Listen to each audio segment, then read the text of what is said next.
Good evening, everyone. Oh, that's a lovely welcome. Thank you so much. Did everybody have a good time in Koh Samui today? Woohoo! I will confess I had an hour and a half long massage, so I was delighted. For those I haven't seen before, welcome. My name is SGiraud. I'm a nomadic eater, and I love food history, and obviously a little bit of art and culture. And I know it's right before dinner, so hopefully I'll be a little bit of your amuse-bouche today before you go off and have a spectacular Thai meal. So I'm going to talk about bread, wine, and salt, which are probably the three most basic things we all consume at some point in our lives. And I'm going to start out with bread. So how many of you started baking bread in the time that shall not be named? Anyone? Plenty of people. Me too. Absolutely loved the New York Times no knead recipe. And it's really because I think bread makes us feel like we're home, like we're comforted, and we're really, really enjoying things. And it creates that connection in the past for us. Now, bread is actually one of the oldest prepared foods that humans have ever created. Origins that they found evidence of, it's about 30,000 years ago. And they found starch residue in Europe and in Australia. So that's how they're sort of timing the whole thing. And it's simple, right? Flour from some type of grain and some water, which creates mankind's probably oldest human-created food. The interesting part about it is which came first, baking bread or the dawn of agriculture? Well, it's sort of thought, we've got a couple of slides here. On the far left is a site in Jordan. So remember I said 30,000 years old? This is one of the oldest where they've actually found remains of bread. It's about 14,400 BC. So in this particular site, they found it. And of course, in the Neolithic area around 2200 BC, we've got this statue in the Louvre. So not only are we baking bread, but we're making art about baking bread, which is fantastic. So the thought about which came first is really about whether or not the production of bread, which was based on wild grains of various types at the time.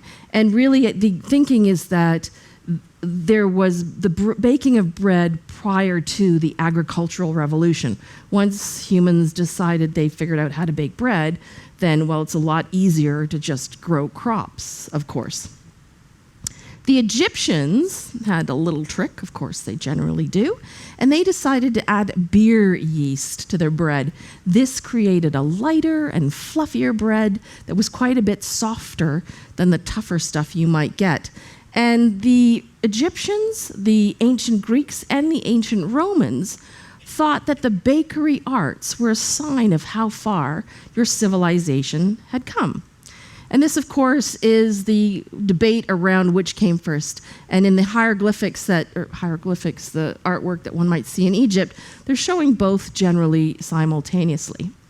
Then we go back to one of my favorite times, and rumor has it there was this whole TikTok thing going around that men think about the Roman Empire every day. And I challenge you to check with your partners or male friends and ask them how often they think about the Roman Empire. This is Pompeii, of course, and Etna exploded. Etna? Vesuvius? I've just had a brain fart. Vesuvius exploded or erupted in 79 AD. And what did that create for us? A time capsule, which is absolutely remarkable. And what they've excavated, and they've excavated, I think now about 90% of Pompeii at this point, they've excavated bakeries. And there were about 30 bakeries for approximately 12,000 people. Now, some of you have heard my other talk. Remember that the bakeries were not just for baking bread, but you might not have had some way of cooking food within your home, and you might have brought that to the bakery to be cooked. Here's the time capsule piece. They found in one of the ovens something called panis quadratus. And panis, of course, means bread. Quadratus refers to the 4 lines that are put evenly on that bread. On the far left, you can see the bread that was found. Around the center of it, there was also a horizontal line. They haven't quite figured out why that was there. But if you look at the red arrow, and you can see on the right-hand side of the bread, there's a marking on it. And this marking was used to let you know what the quality of the bread was, who the baker was, and the day of the week. So what do we know as a result of this bread being found? Well, Vesuvius erupted on a Wednesday. So different breads were baked every day of the week with the exception of a Sunday in a place like Pompeii. And they used typically different grains every day of the week. The best bread you can find was on a Saturday. It was softer, it was easier